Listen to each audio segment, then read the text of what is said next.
ಪ್ರತಿದಿನ ಬೆಳಿಗ್ಗೆ ಸೂರ್ಯ ಹುಟ್ಟುತ್ತಾನೆ, ಜಗತ್ತು ಕೂಡ ಎಚ್ಚರಗೊಳ್ಳುತ್ತದೆ. ಆದರೆ ನೀನು ಇನ್ನೂ ಕೂಡ ನಿನ್ನ ಹಳೆಯ ನೆನಪುಗಳ, ಸೋಲುಗಳ ಮತ್ತು ಭಯದ ಕತ್ತಲಲ್ಲೇ ಬದುಕುತ್ತಿದ್ದೀಯಾ? ಕನ್ನಡಿಯ ಮುಂದೆ ನಿಂತು ನಿನ್ನ ಮುಖವನ್ನು ಒಮ್ಮೆ ನೋಡು.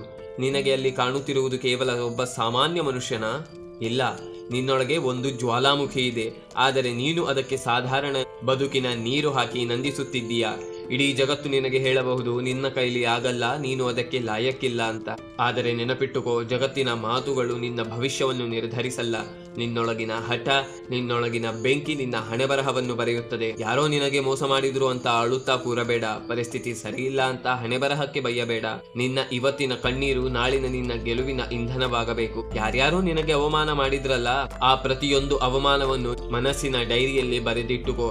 ಆದರೆ ಸೇಡು ತೀರಿಸಿಕೊಳ್ಳೋಕೆ ಜಗಳ ಆಡಬೇಡ. ನಿನ್ನ ಯಶಸ್ಸಿನ ಮೂಲಕ ಅವರಿಗೆ ಉತ್ತರ ಕೊಡು.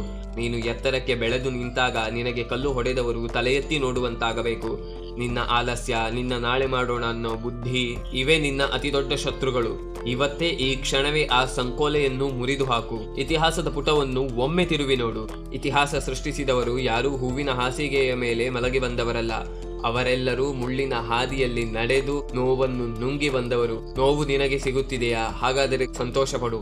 ಯಾಕಂದ್ರೆ ದೇವರು ನಿನ್ನನ್ನು ಒಬ್ಬ ಶಕ್ತಿಶಾಲಿ ಯೋಧನನ್ನಾಗಿ ಮಾಡುತ್ತಿದ್ದಾನೆ. ಸಾಮಾನ್ಯ ಮನುಷ್ಯ ಕಷ್ಟ ಬಂದಾಗ ಕುಸಿದು ಹೋಗುತ್ತಾನೆ. ಆದರೆ ನಿನ್ನ ರಕ್ತದಲ್ಲಿ ಸಾಮಾನ್ಯ ಅನ್ನೋ ಪದವೇ ಇಲ್ಲ. ನೀನು ಬಿದ್ದಾಗಲೆಲ್ಲ ಮತ್ತಷ್ಟು ಬಲಿಷ್ಠವಾಗಿ ಎದ್ದು ನಿಲ್ಲಬೇಕು.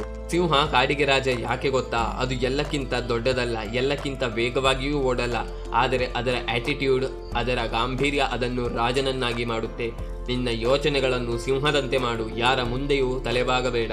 ನಿನ್ನ ಕನಸುಗಳು ಕೇವಲ ಕನಸುಗಳಾಗಿ ಉಳಿಯಬಾರದು. ಅದಕ್ಕೆ ಜೀವ ಕೊಡು, ಬೆವರು ಹರಿಸು. ದಿನದ 24 ಗಂಟೆಯೂ ನಿನ್ನ ಗುರಿಯೊಂದೇ ನಿನ್ನ ಕಣ್ಮುಂದೆ ಇರಬೇಕು. ನಿನ್ನನ್ನು ನೋಡಿ ನಿನ್ನ ನೆರಳು ಕೂಡ ಹೆಮ್ಮೆ ಪಡಬೇಕು. ಈ ವಿಡಿಯೋ ಮುಗಿದ ತಕ್ಷಣ ನಿನ್ನ ಹಳೆಯ ಆವೃತ್ತಿ ಸಹ ಮುಗಿಯಬೇಕು. ಒಂದು ಹೊಸ ಜನ್ಮ, ಹೊಸ ವೇಗ, ಹೊಸ ಹಠ ನಿನ್ನದಾಗಬೇಕು. ಎದ್ದು ನಿಲ್ಲು. ನಿನಗಾಗಿ ಕಾಯುತ್ತಿರುವ ಸಾಮ್ರಾಜ್ಯವನ್ನು ಗೆದ್ದು ಮುನ್ನಡೆ. Think about it.